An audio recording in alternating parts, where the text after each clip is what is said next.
The backbone of Britain, as it was called, the Ford Transit. This year, it celebrates its 60th birthday. It's one of the best-selling Ford products of all time. And from aspiring rock stars to builders to blaggers and just people who want to deliver parcels, it really has ticked all those boxes. But by 1971, Ford needed to promote it a little bit harder. So they created their own superhero, the Supervan.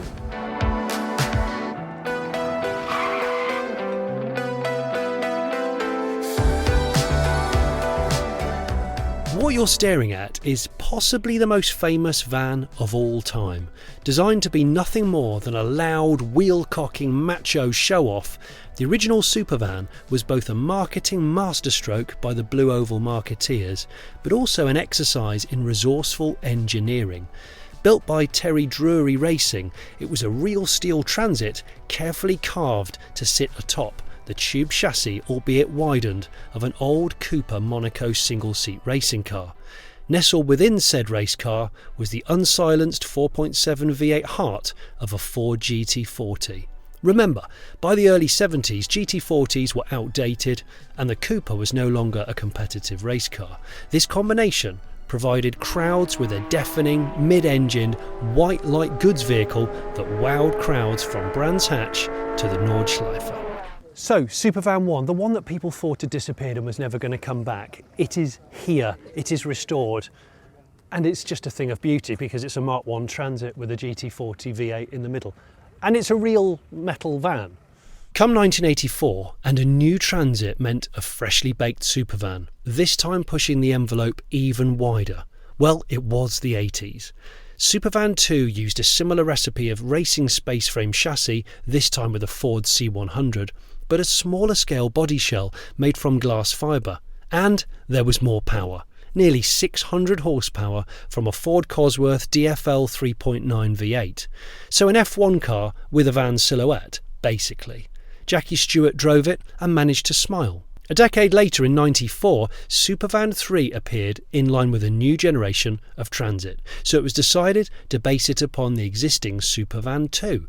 To make the thing easier to operate and be more forgiving during PR events, the decision was made to increase the aerodynamics but down-tune the drivetrain to a V6 Ford Cosworth Pro Sports 3000 with a supercharger and a Hewland dogleg gearbox. Power was down to 300 horsepower, but the sound was still devastating. Supervan 4, big gap between that one in 1994 and this one in 2022, I think. It has a tow bar, I've just noticed. It all went electric. I think it's got 4 electric motors, and we'll deep dive into it with the race team who just built it, and they run the car and they look after it and chaperone it at Goodwood. But this thing is a phenomenal powerhouse. It's actually the most super of the Supervans in terms of raw performance and capability, and it's based on the shell of a real van. Supervan 4.2 is built purely for Pikes Peak. So you can see it's aerodynamically optimized, as they say in the industry. It is similar to that, but it was made to run at high altitude at Pikes Peak to get a record, and this came out I think in 2023 and has broken an enormous amount of records. These two will be running today, and we will talk to the driver and also the guy that helped to mastermind these projects. But I won't be driving these two. I'll be driving the Loud 2.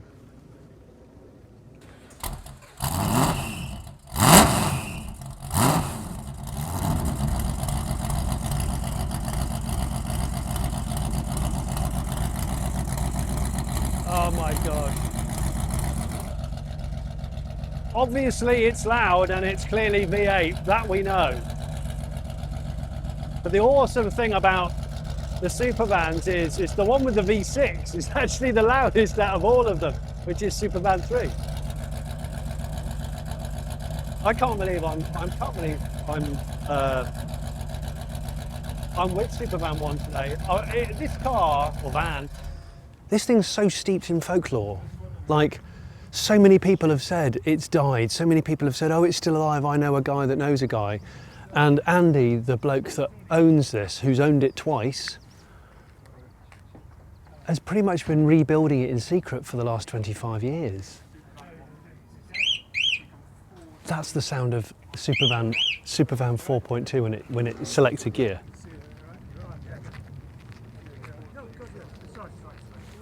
Chalk and cheese. If you're wondering how I've managed to get all the Supervans together on one place on a track, well, a Top Gear test track, to myself, well, the truth is I've piggybacked a day for Ford themselves to do a special shakedown just before the Goodwood Festival of Speed, where all these vehicles are going to be heading in a matter of 12 hours. Supervan 1 is going to debut at the Goodwood Festival of Speed in front of tens of thousands of people, and Andy wants to make sure that it's okay after all these years of putting it together so perfectly. So before I go out in Supervan 1, Andy and his colleague Terry are going to be fettling it while I go out in Supervan 3. Like I said, I've been out in Supervan 3 before, but it was over 20 years ago and it wasn't on a very fast track. Today, well, it's quite hot. So I've got my dogleg Hewland gearbox down by my thigh.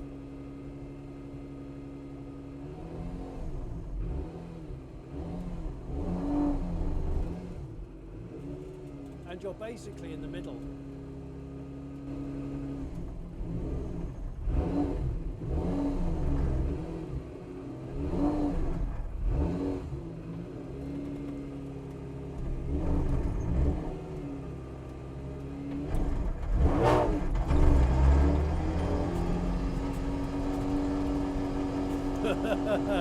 Supervan 3.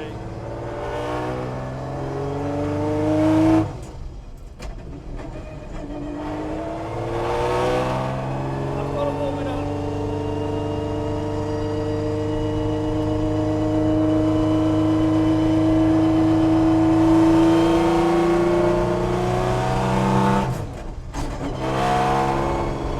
That's a really nice close spot.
I just sat right in the middle. What a thing, what a sound.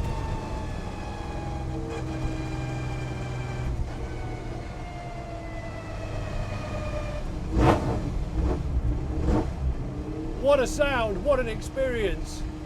Gosh, that was even better than I remember. It really was. That was wild. Oh!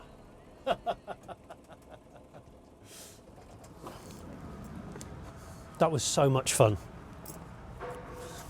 It was so much fun. It was actually quicker than I remember, and I didn't want to be the guy to break it before it goes to Goodwood, because these are one-offs and you have to respect the wishes of the people that lend them to you. So I wasn't driving it hard, but I forgot how responsive that supercharged engine was. It really comes in pretty hard, and it's so linear. Gear shift I was a bit worried about because of course it's just right here by your right thigh. The Schulen 5-speed with the dog leg first. But once it was warmed up and everything, it felt great. But of course, you're driving it in the middle. It's basically McLaren F1 Gordon Murray T50 spec, isn't it? Gordon Murray's just over there. Gordon Murray Automotive, and it turns in beautifully. Yeah. I mean, I didn't find it too snug in there, but I just think it's so good. I never thought I would get to drive this Supervan again. I thought that one experience I got in 2003, 2004 was going to be it. And this feels even better. This feels even better. It grips so nicely. I mean, look at it. Just go back a second and just look at it. How hard does it look? I just think it looks so hard. Completely different beast to one, but like different era. It's like a 90s super touring car or something, isn't it?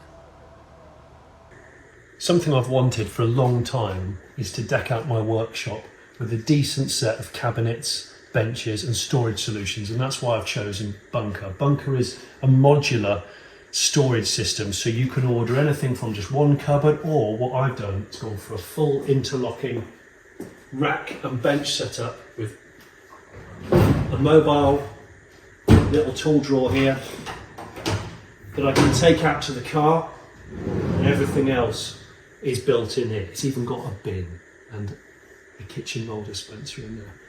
There is a link in the description and you can order anything from this all the way down to just one or two pieces and build up your own setup for your own shed or your own garage.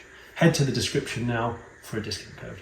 Well, my name's Andy Brown. I was a Ford engineering apprentice back in the day, early 70s, and I was quite blessed to have got the training from Ford. I'll always be a Ford guy. I'm sure if you cut my head off, you'll find a blue oval in there somewhere.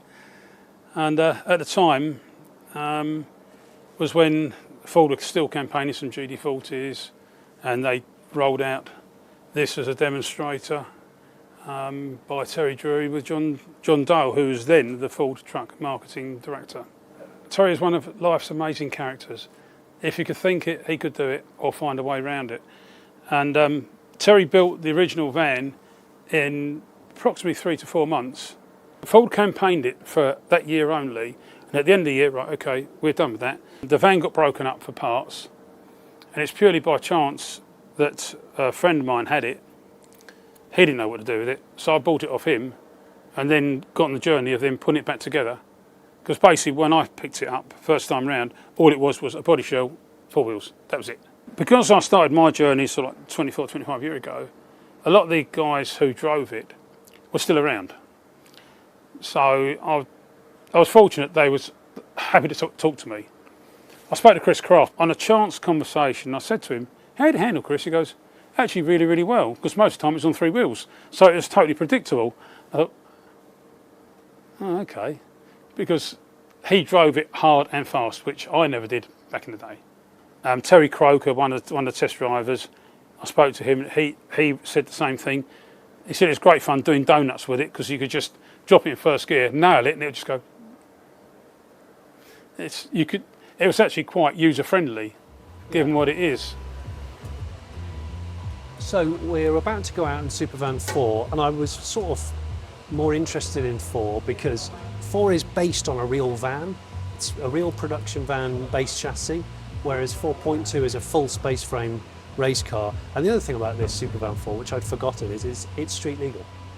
It's actually a street legal van. It's running on treads, and it's got a number plate and a tow bar, and it's got the Ford Sync infotainment system lifted from the production van. So I don't know, I just think it's incredible. So Manfred's going to take me out for a spin in it. The whole point of today that I've tacked on to this day is a shakedown day. Supervan 1 has never been out in public yet. It's so fresh from its restoration. Supervan 3's had a few tweaks and it doesn't get used very often, and they don't want it to break down in Goodwood, which is why they've come to Dunsfold, do these little checking laps before it all goes out in front of hundreds of thousands of people. So I'm really fortunate to shadow all of this and get a drive in van driving Supervan 1. Right, just going to go and got a couple of parcels to drop off.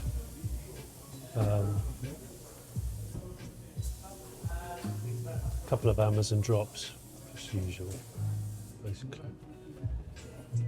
Couple of hours of parcel deliveries, bit of vaping, have a wee and a lay-by. Back to business. Okay.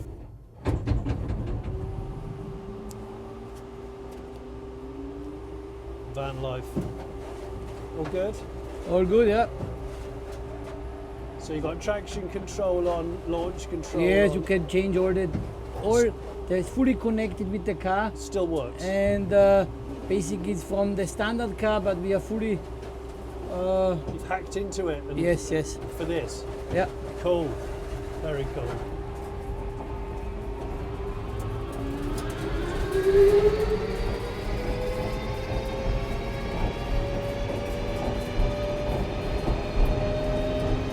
So what do you want me to do? Just to show you the car? Yeah. Yeah, you do what you want to do.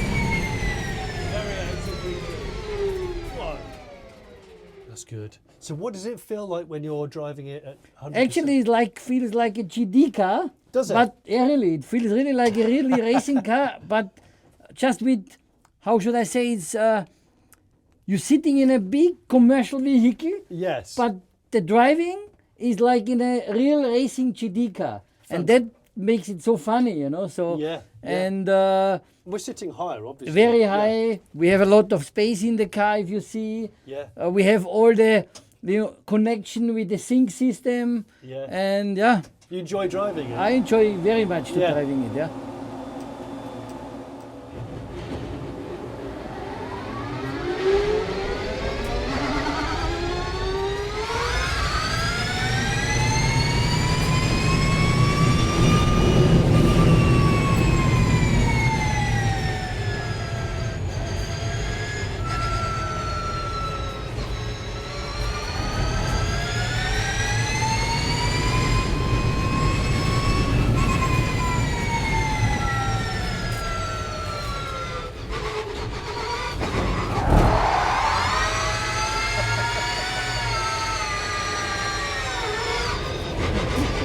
Nice.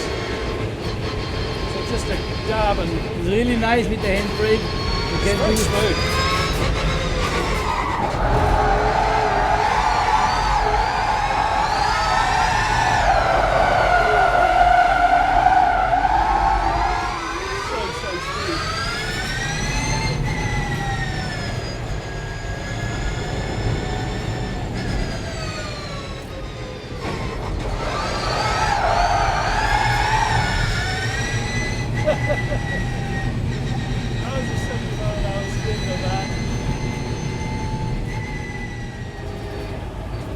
There we go, Supervan 4. It's got to be the quickest street legal van of all time. It's got to be.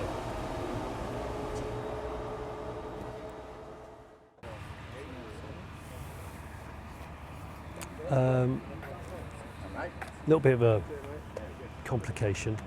They've just gone to fire it up again. It's been out a few times today just to do photography and things. And they noticed the oil pressure's been dropping steadily.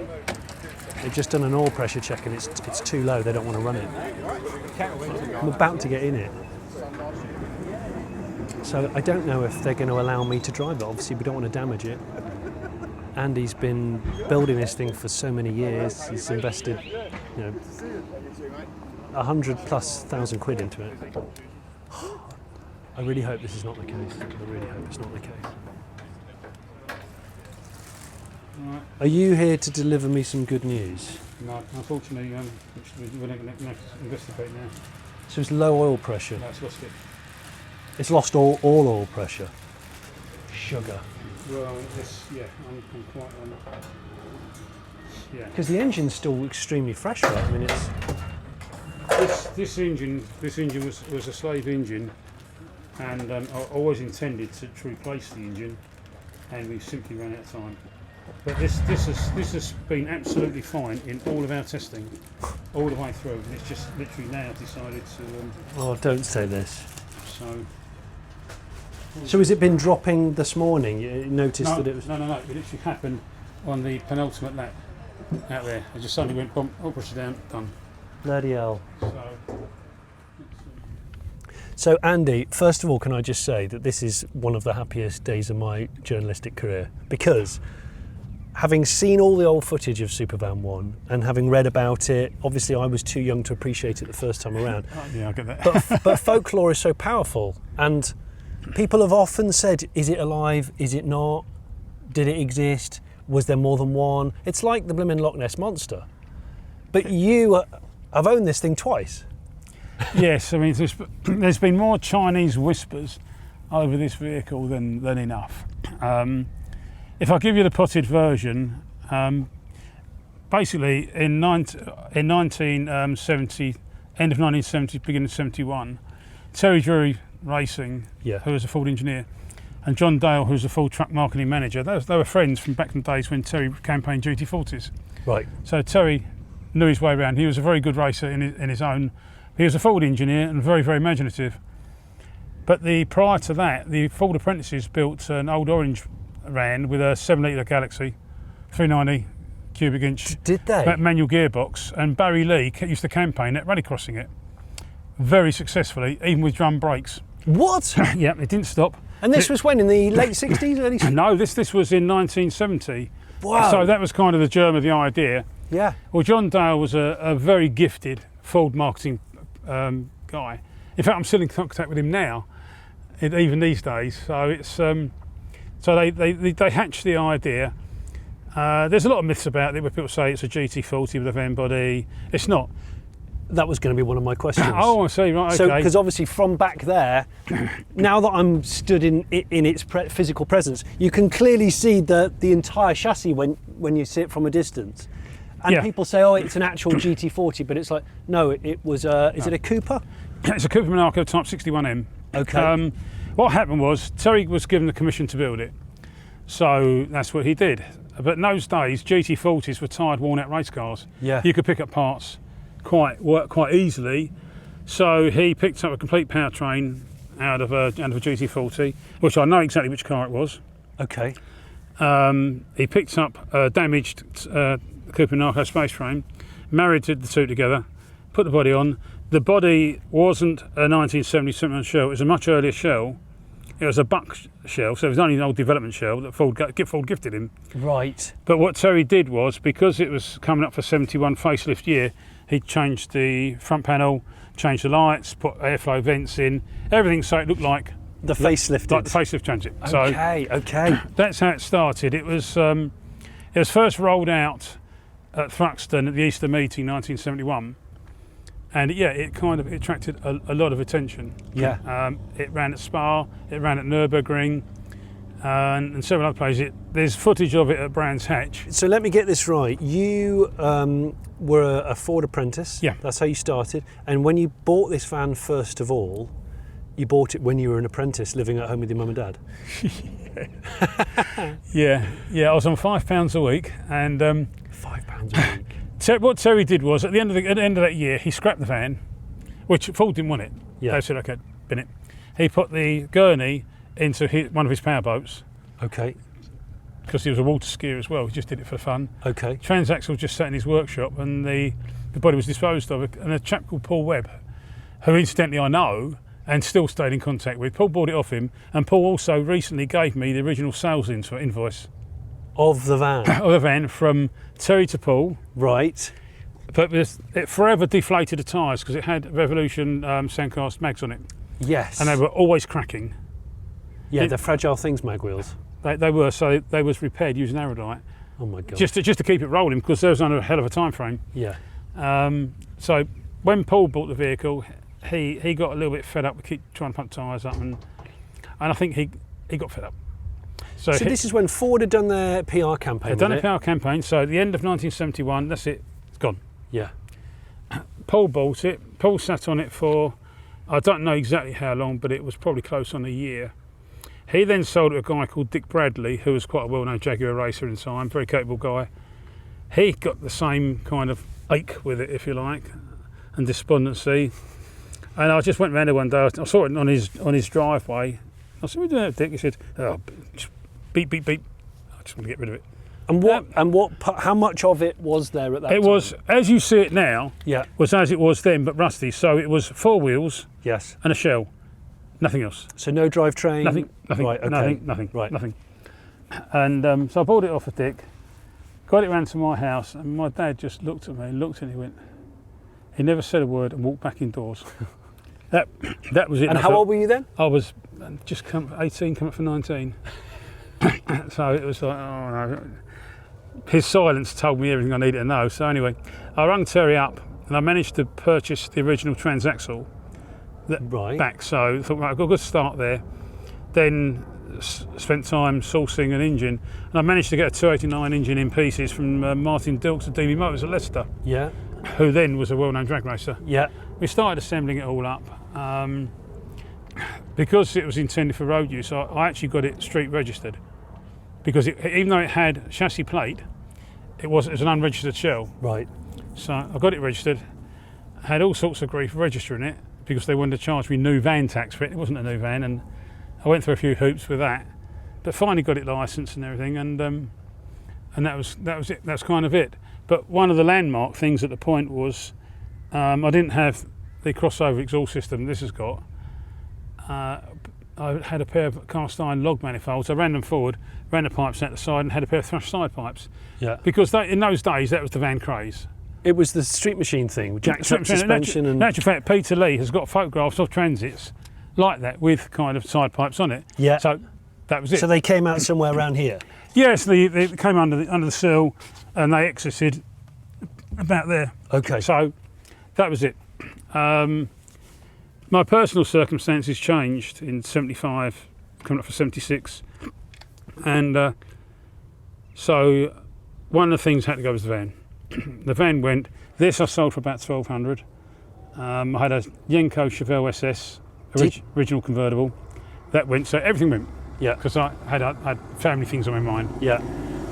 And then you kind of move forward. Well, sometimes it's like an itch you can't scratch. Yeah. You really want to. Oh, I shouldn't have sold it. I shouldn't have sold it. Out of all the cars and vans, shouldn't have sold it. Yeah. So I thought, I was talking to Terry one day, and I said to him, I've still got some photographs. This Terry. This Terry Drury. Terry Drury was very black and white. He only passed away a few years ago, sadly, and we stayed mates right up to the end. And I said to him, I'm thinking about building a replica. And he just stared at me. He goes, was you dropped on your head as a baby? I said, you're probably very likely. He was, it's an old piece of junk, it's an old van. Why would you want that? Yeah. I said, I don't know, Terry. It's just there's something. You just want another. And this was how long ago? 25 years ago? That's 25 years ago. Yeah. And it just kept drawing me back to it. Totally irrational. Yeah. Totally impractical. Yeah. I mean, I had Mustangs. I had bits and pieces around me. I didn't need a van. No, or certainly not an expensive van. Not an expensive one. But having put the word around, then different people saying to me, oh, I've got an old Transit, do you want it? I think, oh, right then. Well, before long, I had a few Transits, and my mate Gary, who's coming up to Goodwood, who's a fairly well-known Jaguar racer and E-type restorer, he said, I want to keep around my house. Okay, all right. So we had a barbecue around his house one year, and my youngest daughter's friend at the time said to my wife, oh, this is where Andy keeps his Transits. And my wife went, what Transits? Oh, those 9 over there. And it's like, oh no. Right, cat's out the bag. So then I've had to fess up of what I'm doing. And she said, I thought you'd been a bit quiet lately. You're stockpiling old Transits. Yeah. Well, what happened was, in collecting these vans, I found 2 that were very rare, and one of them was one of one. Right. Which I restored, and I'll tell you a story about it another time, but I actually sold it to a friend of mine who's still got it now, and he uses it for film work. Yeah. A guy called Else Action, and he's looked after it so well, so it was the right decision. But I did those vans to help fund this project. And you were still kind of looking for the original Supervan? Yes, because I wasn't convinced that it had been destroyed. Terry said to me, he goes, that's long gone, that'd have been flattened, that's long gone. And to be fair, when I had the van in 73, then 73, it was quite rusty. The shell wasn't in great shape then. So... You didn't want to admit it though, did you? No, I had a foot in both camps. And I started looking around. But what I did was I said to myself, I'm going to build a replica. Yeah. So I knew roughly what it was built with, what it had on it, what it didn't have on it. Started my shopping list. Yeah. But prior to that, I'm winding back a little bit now, because on August the 9th, 1976, I was still living with Mum and Dad, and I have no idea why that number's burnt in my brain, but it is. I had a phone call from a guy in Lincolnshire. He said to me, I've got your van. I said, really? I said, you sure? He said, oh yes, definitely yours, yeah, because the logbook's registered to you, etc, etc. Okay, what's the registration number? Which he told me. I said, well, that is the van. He said, yeah, the problem is it's all in pieces. He said, the shell's damaged, it's not in great shape. He said, but I've got a pile of parts, suspension, everything else. Oh, there's a Mustang doing a burnout over there. Brutal. Dirty engine note, isn't it? Lovely, isn't it? Brutal. Yeah. Brutal. That's almost sounds as good as the Supervan. Really? Almost. Well, not quite at the moment. Anyway, that's so. I sent him all the range of the engineering drawings that I had, and all the info. I said, well, this is this, and that was the last that I ever heard of it, or anybody else. Wow. That's it. So obviously I started my search around Lincolnshire, salvage yards, anybody who might know anything, then radiated it out, even to Scotland. And over the first 5, maybe 6 or 7 years, it's hard to get the timeline. Yeah. But I must have looked at least 40 transits where people said to me, I know where it is. I know where Supervan is. I know Supervan. And every time I walked in there, that's not it. And what were you looking for when you were trying to... Well, initially, I was looking to see this. Yes, of course. But I'd go around, there'd be vans that have bits of arches cut out, or they'd have a near side, like side loading door, which I know it never had. Yes. Or it'd be an earlier grille. You could tell by the dash vents. There's so many features on it that kind of told me, but reverting back to the side pipes, yes, the way they were fitted, you had 2 brackets with rubber time certs that went through the sill, because they hung under the sill. Yeah. So the pipes sat alongside the sill. Yeah. So all I did was just run me hang along the sill. Okay, that ain't it. That's right, not it. so if it didn't have those... Didn't have those there, yeah, because that's the one thing that nobody would have known except me. Because Terry didn't fit them, I fit them. Yeah. And there's a few other kind of defining bits. So in the end I went, oh, okay. So back to doing the replica again. Then I had a phone call from a guy, somebody I know quite well, but he's asked to remain anonymous. Okay. And he said, I'm not sure, Andy. He said, but I've been going through some stuff that, for a friend of mine, he said, I think I might have found it. I said, oh, I doubt it. He goes, look, all right, just come and have a look. Yeah. So I went round there, and all I saw was a piece of floor pan, yeah, a bulkhead, and the front leg corner, side sills, a few bits of piece, but a piece of space frame. Okay. And with a wishbone, bent wishbone on it. Yeah. So I looked and I thought, well, is it something that's been accident damage? I didn't actually know what I was looking at, but it was the right type of bulkhead. Yeah. And good boy. That's what Mustangs are for. That is what Mustangs are for, yeah. And I ran my hand along what was left of the sill, and there was 2 time certs. Now, either I'm really unlucky and somebody else fit a pair of side pipes on a Transit shell, yeah, or I've got it.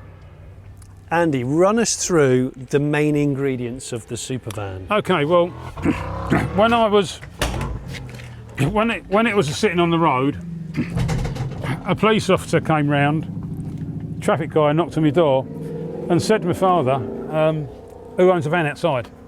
So my dad called me out, he said, he wants to see your van, okay. And the policeman went, do you know that's illegal? I said, why is that? He goes, it's more than 6 inches from the edge of the tyre to the centre of the headlamps. Open the bonnet. So I went up to it, opened the bonnet, and he went, where's the engine in? I said, in the back.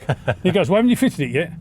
Bear in mind, none of this was here, because on the original, you had your cylinders there, but you used to fill it in the back and climb over a hot engine with a jerry can. What?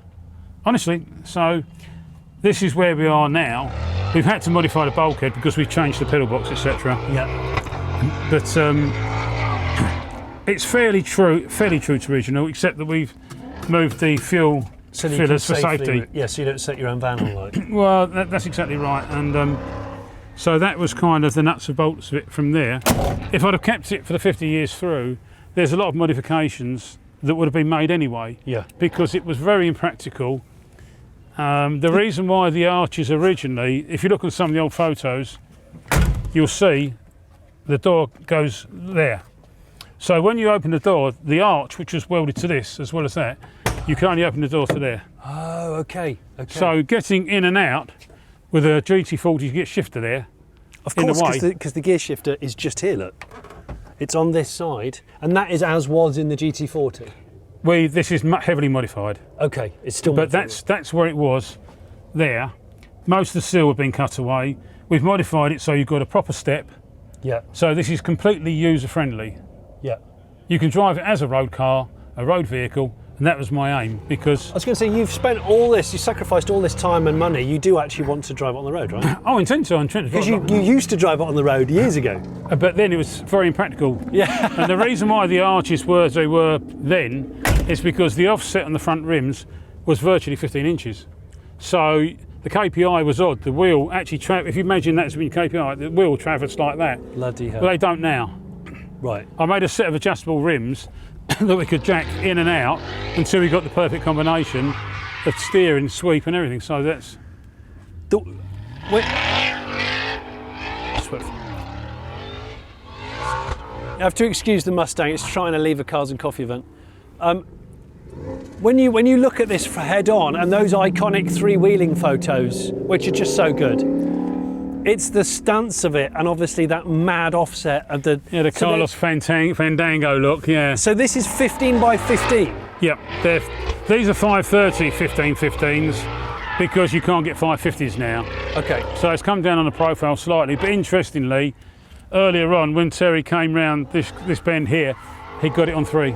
Oh really? So yeah. It just wants to pick up. I guess it's got so much surface grip in the dry. But back in the day you could do that with Cortinas. I mean, this delivery hasn't got a rear anti-roll bar. Okay. We've left that off, dialed the suspension and got quite a stiff front one on there because I want it to pick it up. Yes. I know it's against all kind of theory for grip and all the rest of it and handling. I'm not bothered. Yeah, but you're not going for lap times, are you? No, I'm really not interested in that. I just want it to be as it was. And what I want on the wall of my garage at home is a really good photo with a leg in the air. Yeah. And if I've done that, then I'll be happy. So when this police officer turned up and he looked under the bonnet, saw there was no engine, I said, it's in the back. And then that's when he said to me, well, you haven't fitted it yet. I said, well, no, I have. So really what we're doing now, I walked him around the back. This is the best bit. This is the best bit. He looked at it, and that's the first time I ever heard a police officer swear. What did the policeman say? Fuck me. Really? And it was like, I was quite a bit shocked. Yeah, yeah. Of course, you didn't have that then on yours. No, the type ups. Yes. So, and then the standard number plate was there. Right. So he said, does it run? I said, do you want to have a ride in it?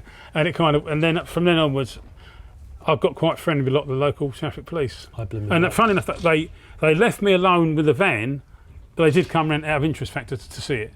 Okay. So it was kind of okay, and then circumstances changed, and after I thought, well, it's not practical at the time, and driving it then really wasn't great. It was great once you got it over about 25-30 mile an hour, it's fine. Yeah. But for road use, no. So you were younger then, right?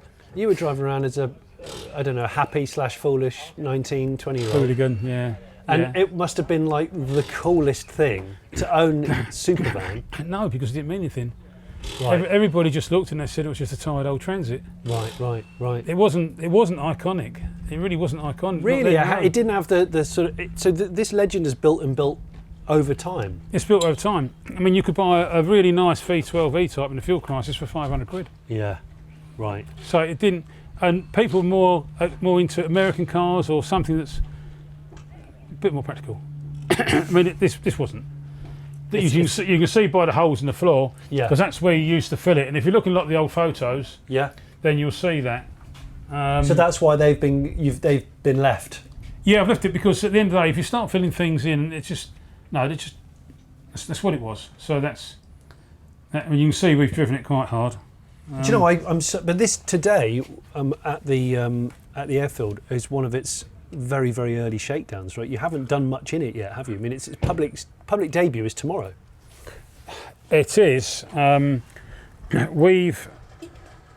have been brilliant because we have done a lot of work at Dunton with the use of their track. Yeah. So we've had it on the low speed track and the high speed track, and we've been absolutely tearing the backside out of it, really hard. Right. Shaking it down. So, and today was because we've got really long straights. Yeah. You were hoping to uncork it a bit. We did. Okay. We did. Yeah, absolutely. Yeah, absolutely. We found another third throttle. We certainly woke it up. So that's where we are now. We've got a little bit of a situation we need to sort out. It looks like the oil pressure relief valve has stuck, so it's just dropped the oil pressure to 1 bar. So we're going to pull the sump, change the oil pump, and have a look and see what we can do. So it's unlikely we'll be able to run it tomorrow, which is disappointing. But if we can get it done for Friday, Saturday, and Sunday, and then there's a van actually, or a truck actually waiting to load this up. In the next hour, this has gone to Goodwood. I'll be going to Goodwood as well, but sadly not with the Supervan. So that's kind of where we are with it. But what's your what was the hardest part during this painstaking build, and what's your favourite aspect of the Supervan?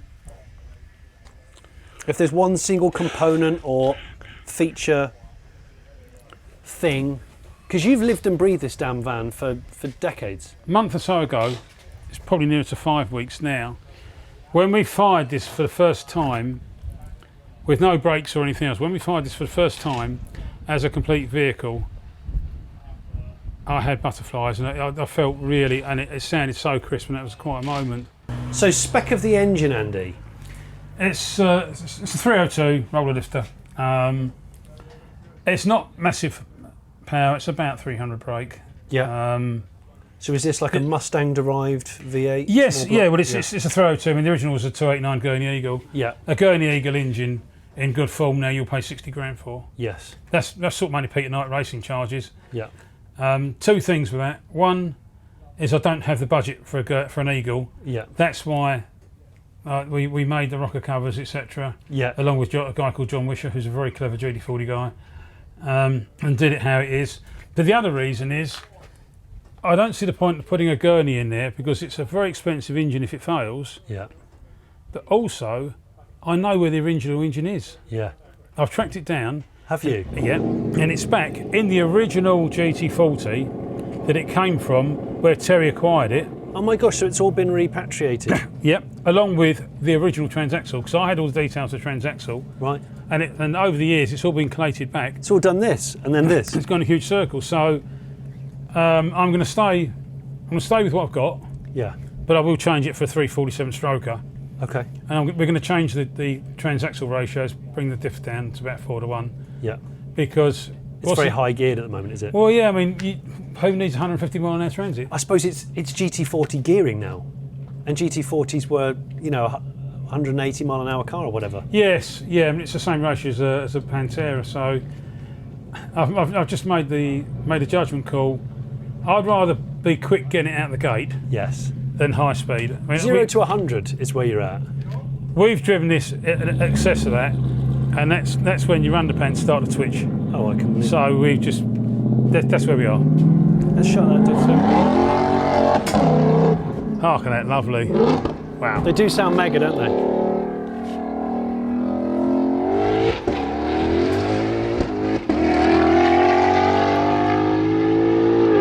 If you don't like that, you ain't got a pulse. No, that does sound magnificent.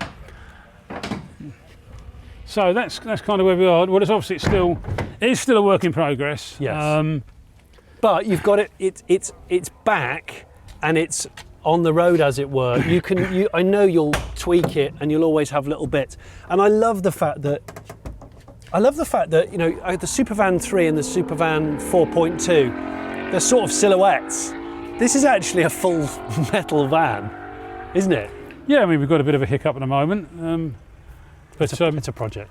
well, we're under a little bit of pressure because we've got to fix this bloody quick.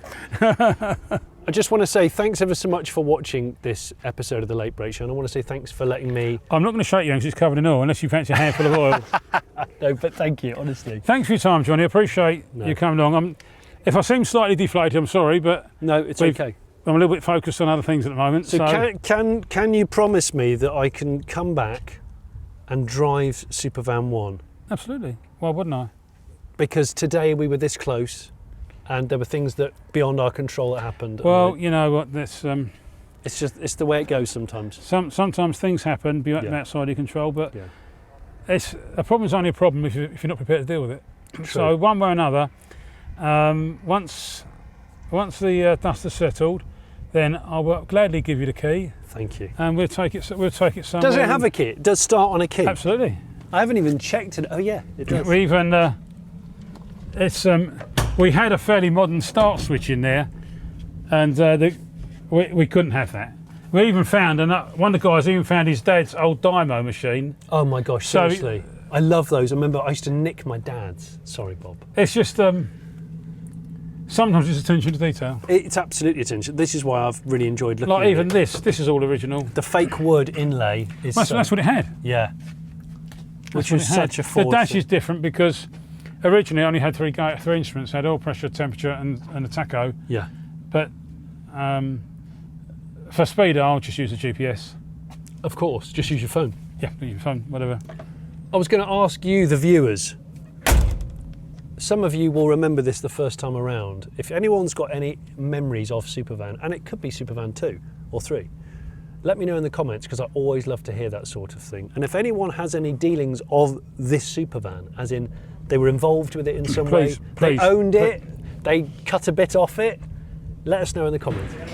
So Michael, you head up STARD Motorsport, is that right? This is the Austrian team who have put together this, and wherever it is, the Supervan 4.2. Correct, yes. Which is the quicker, lighter, Pikes Peaky version of this. Correct, yeah. So that's Supervan 4.0. That was the first, let's say, full performance electric demonstrator in this family of cars. And yeah, we are honored to be the technical partner of Full Performance to develop those cars together with them and build and race them for them. So this was 2022 when this was launched? 21. 21? Actually, already, Okay. yes. Mm-hmm. And how, because I know this started life as an actual real van. Correct. So the platform of this vehicle is from the Transit, from the e-Transit actually. So the platform, the front firewall, there's other parts like the steering system, the windscreen, and many other electronic parts on this vehicle, which are actually really from the real Transit or from other Ford donor vehicles as well. So it's actually more related to the original van than I thought. It absolutely is, yeah. So the base, let's say, chassis construction is the Transit floor, the Transit platform. And this now is it's a 4-motor. Correct. So 4-wheel drive, 4 motors. I saw under there, you know, each wheel has its own motor. Is that right? Not exactly. So the setup is it's 4 motors, but each axle has 2 motors which are interlinked with each other and power a central differential, which then distributes the torque on the wheels. So there is 2 motors per axle. Front and rear axle are not mechanically connected. This is controlled electronically. But the distribution between left and right front or rear wheel respectively happens via a limited slip differential. Complicated. Not that much. No, is it? Because I mean, I've dabbled a little bit in EV motorsport over the years, but this is another level of what I'm used to seeing. So, so these motors, these are not off-the-shelf motors, or are they? They are meanwhile motors which we are also providing to other projects. So in the early times of this project, these motors were used in these vehicles, but in a few others as well as the first time. So they were brand new and developed back then. But meanwhile, they are used and applied in other applications. For example, electric NASCAR. As well, there's prototypes in the US and quite a few other applications, not only cars actually, so even other applications. And the battery size of this is 50 kilowatt hours. Which is quite small actually. Correct, so we were aiming here together with Ford to really find the best balance between power and energy density. Yeah. Those cars are intended to be as exciting and as fast also on short tracks as possible, Yeah. which is why we wanted to limit the battery size to also reduce the weight Yeah. to a certain extent. Yeah. Show me around it. Where are we going to start? So where to start? Yeah, you see the front fascia, which was back then, let's say, oriented by or towards the new Transit to come back then. It was Yeah. not on the market yet, so it let's say hinted the face which we now meanwhile all know, Right. with that central LED and this strip and this line. Yeah. But all the design is done by Ford Performance and Ford Design Team Europe as well. So that's been also done in a time where this transit vehicle was not on the market yet. So Yeah. it was really something very unique to work on with Ford together, because it's always great when you work on or based on cars which are not on the market, which are actually secret. So it's really quite exciting to do that. But yeah, the fact that this is road legal is amazing. And it has all the features it needs to be road legal, right? So it's all the lighting, all the wipers, Yeah. the rear view camera, rear view mirrors, everything is in there, what you would really require. When we look inside Because this is also- all, so everything from about there upwards is carbon fibre. Correct. So Yeah. it's basically a steel floor, as mentioned, the transit floor. Then Yeah. we have a steel tubular construction, basically the roll cage and the Yeah. chassis, which we can see when you open the door here. Yeah. Exactly. I love the interior of this And thing. then the bodywork is carbon fiber panels. Yeah. Correct. Yeah. That's great. And in terms of like intended performance, so this thing's 2000 PS, Correct. 1800 Newton meters, which Exactly. is just crazy. Yes. And on the top speed, we're also ratio dependent, so we can easily reach, or depending on the setup we choose, we can go up to 400 kilometers per hour as well. 400 kilometers an We've hour. ran it already at 340, so that's the speed it ran, but it could go faster. We just didn't, there wasn't the activity yet so far to try it out. Goodness me. And I know this has all been optimized for aero, of course, so you've got like the original van roof Shape, section. correct. With this amazing aero that goes in here, and then we come around the back. So is this the same this is the same wheelbase as the original Transit? It's the same wheelbase as the original Transit. Yeah. It is a bit wider than the original Transit, so Yeah. it's got widened fenders. And also really the main dimensions are basically the same. The roof is slightly higher, slightly lower Yeah. than the original Transit, but apart from that, we really kept all the form factor which the original Transit also has. When it comes to the back is crazy. isn't yeah, it? the back is my favorite part of the car, Yeah. definitely. Yeah. Especially the LEDs and the lighting and the wing, that looks really, really nice. Diffuser with a tow bar in between. With a fully functional tow bar, by the way, so you can easily tow anything with that vehicle. That's so good. It's so good. So- and then so when you went from 4.0 to 4.2, the main difference is that is a space frame, lighter, more aerodynamically optimized. Correct. Yeah. So let's say the aim or the goal was, whereas 4.0 was really a vehicle intended for a lot of also demonstration events, shows, running on the road, of course, with all the lighting, all the features. Yeah. There's tons of electronic features from the Ford road cars inside. We have a fully functional sync touchpad screen great. in the vehicle. Yeah. The navigation system works. The Ford Pro Yeah. connectivity systems work. You can control powertrain features from the inside. Then with 4.2, the target really was to build a car to go racing, so properly challenge the fastest cars out there, let's say in the GT environment, particularly closed wheel vehicles. Whereas, of course, then the choice was that we moved away from the Transit floor, obviously. Yes. Still Yeah. kept all the basic proportions and sizes, so wheelbase still the same like the Transit, roof height same as this vehicle. Yeah. But basically made it or took it to the extreme with regards to lightweight, optimized suspension, optimized aero, obviously. So the aero package on 4.2 is massive. You've seen that. Yeah. It's been Yeah. developed particularly for Pikes Peak as well, Yeah. where the air density is relatively low because it's at high altitude. Yeah. So that's very important that there's a lot of downforce created. Is there only one Supervan 4.0? Only one example. There is only It's- one? It's this one here. It is this one. Correct. Right. I have to ask because you never know if there's Of a course. spare. No, it's the only somewhere. one. The same goes for 4.2. There's only one example of them. Right. Right. So they are really one-offs. How long did it take to build this? For this car particularly, we had about 6 months of time That doesn't seem from very... scratch. It was a very, very fast-paced Yeah, project. 6 months from scratch. Yes. And I know the what would have been the side door. This is like a quick release panel. Correct. Yeah. Actually, we can. Can you show open us? Would that and be- look that'd be inside amazing. quickly? Of course. So obviously I'll open this to show people you can see the cabin anyway. I mean, the construction of this thing is just beautiful. Okay, so yeah, there's the original floor, and you can Correct, see the yeah. original floor and through All here. the transit floor. And then suspension, or independent suspension, of course. Yes, so it's double wishbone, Yeah. short long arm double wishbone suspension front and rear with. Like reserved shocks. Is it? These are air jacks. It's an air jack system actually, so we have full air jack system to be able to make changes and do work, carry out work quickly on the vehicle. That's clever. So what's also quite a cool feature is, so the challenge here with this car was that it's a very big size with a huge frontal area, obviously, but at the same time we then tried, and here Ford Performance was very strongly involved with especially all the aero package and aero development. We tried to make use of the space we have, let's say, to compensate for those difficulties with the big size of the vehicle. So the cooling air, in this case for the battery system, here you can see the battery radiator, is fed from the front, from the center, from the fascia, through the cabin here in the middle. You see the tunnel, So that's this a is duct. this is ram air. Basically ram air for cooling, yes, Is it? exactly.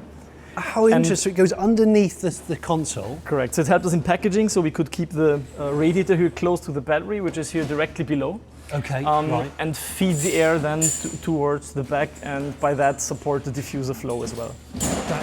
That's clever. That is very clever.